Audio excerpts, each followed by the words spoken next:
when we talk about lithium and the initial celebrations and the opportunities for lithium, people were calling it that, opportunities. But as we began to really think about the opportunities, think about the projections for workforce, and think about how we needed to make sure that whenever those jobs come, because they're not here yet, I think they're on their way, that we have an ample pool of applicants to be able to get those jobs, because we anticipate them being high quality, high wage jobs with benefits and so on.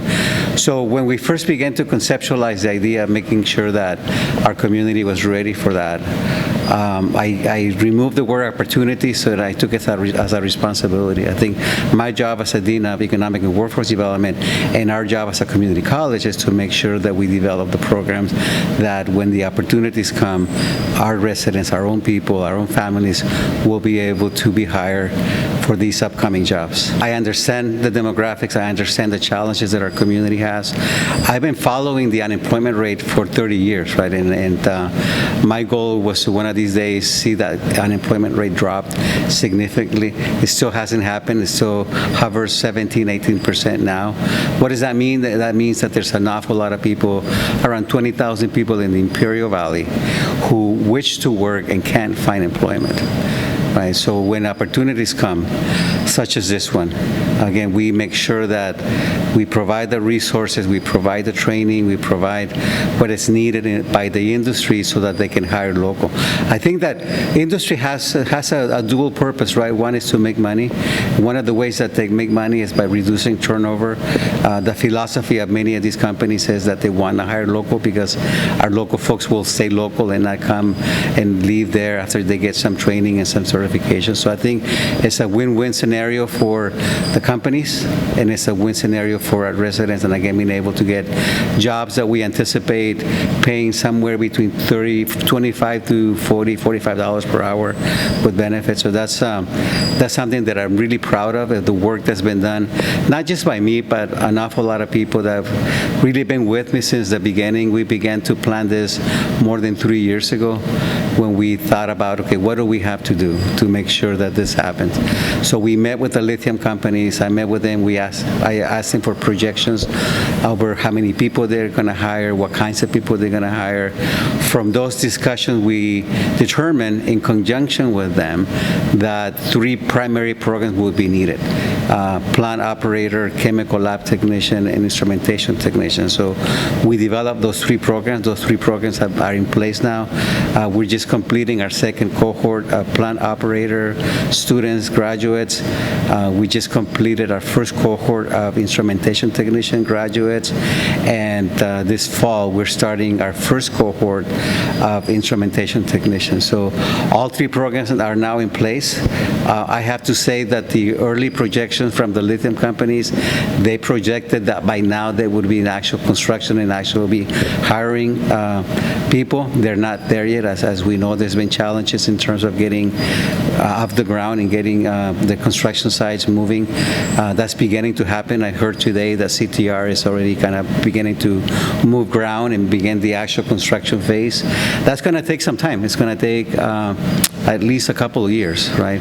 And the other companies are not further behind. So we still are a long way from kind of reaching that goal, that dream of having hundreds and perhaps thousands of jobs open to our community. But I can say that from IVC's perspective, we're ready for that, right? We're ready to be able to produce technicians and be able to produce graduates that will take those jobs. So we're scaling back. We're scaling back significantly in our enrollment because I don't want to produce graduates with no jobs, right? But I have to continue. I can't stop the program. So we're scaling back. We're just going to do one small cohort of each of the 3 training programs until the industry kind of catches up to us and we begin to see job openings and we begin to see companies hiring. At that time, I'll match our enrollment and how many students we take based on those anticipated needs by the industry. So the program that I mentioned, they're not lithium exclusive. They're not developed just for lithium companies. They're really skill sets and programs and certifications that cut across a different variety of disciplines. Water treatment plants, any kind of industrial operation will benefit from this. Geothermal operation will benefit from this. But I am required by state law to produce graduates based on the number of openings here in the Imperial Valley, right? So even though there's opportunities somewhere else, and I just had a conversation with someone about this. They were talking about some students finding jobs in Arizona, right? And I said, that's great, that's awesome. I have no problem with that, right? If a student benefits from this and is able to provide them and their family, a living wage and economic opportunities that were not there before, I'm very, very excited for that. But the local reality of the Imperial Valley is that we have a very low industrial footprint, right? So there's not as many opportunities. So I don't want to graduate 50, 60 students in each of those disciplines because there's not 50 to 60 jobs here in the Imperial Valley.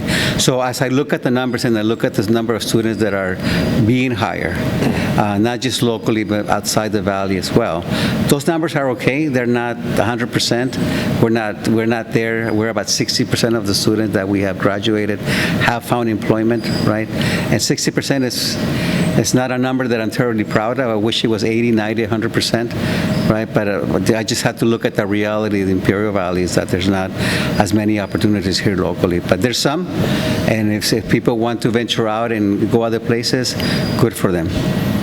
So I've been here long enough to have gone through that experience when solar was a big thing, right? Everybody was talking about solar fields and how solar was going to be the lithium of the day and produce jobs and opportunities, and I kept telling people that's not the case. That's not.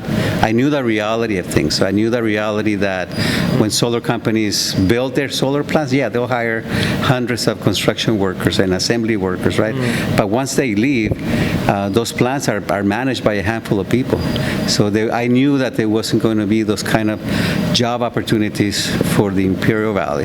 The thing that happened, which is totally outside my control, really outside my wheelhouse, is a lot of these companies, as an incentive to locate here, they were giving a lot of different tax breaks and a lot of different federal breaks. So even the revenue that could have been anticipated to come out of property tax did not materialize either because of concessions that were given to these solar companies. So from an economic perspective, Imperial Valley is seeing very little benefit come out of the solar field or solar technology. These solar companies, their solar operations, they only use a handful of people.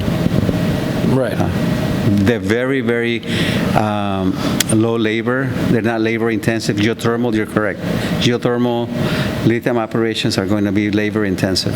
So the three programs that we have did not exist 3 years ago. There was nothing. It was just a piece of paper. Now you see behind me all of the equipment that we purchased. So all of this equipment, was vetted through the industry. So we met with all three companies, the lithium companies. We brought other people, other content experts to help us develop the curriculum, identify the equipment that we needed to use so that students learn what is actually being used in the industry, so that's a direct correlation between our classroom and industry. And so getting input from industry, so they brought their engineers, they brought their HR folks, they brought their technicians, and they gave us guidance over the instrumentation and the curriculum, what students learn in the classroom. And so these programs, although not lithium specific, they are very much driven by lithium and geothermal needs. I think one of the significant benefits of the program and everything that you see behind me is all of this equipment is tied to industry certifications. So we are connected with an organization called SACA, Smart Automation Certification Alliance. We're just signing on with another company called NC3, and I don't remember what the acronym stands for, but it's basically third-party industry certification. So students, upon completion of the program, will get their IVC certificate, right? But they will also be able to get industry recognized credentials, right? And what that means is that when they go apply for a job, and the prospective employer by seeing their industry recognized credential, will have a really clear sense of what the student knows what to do. Right. A certificate of completion by IBC tells someone that they completed all the necessary courses, right? But it doesn't really tell them what the student learned. Third-party industry certification tells them that. So if you have a SACA certification in hydraulics, for example, pneumatics, for example, that represents something to the employer because they know what machines you know how to operate or fix, and it really gives them a very, very clear sense of the skill sets that that applicant has when they're interviewing them because they're backed by a third-party industry certification. So why should students be interested in this program?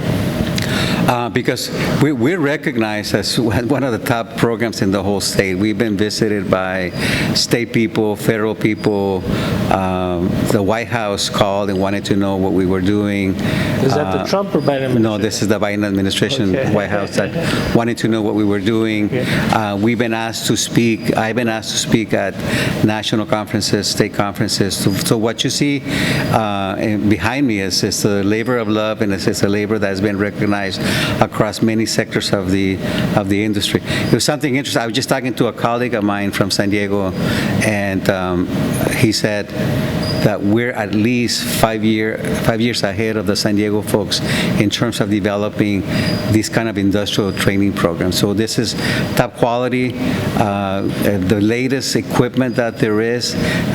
We just got new shipment of equipment that hasn't been opened yet. It cost us another $500,000. So this is the latest there is. So our students will be learning on an actual equipment that is being used by industry.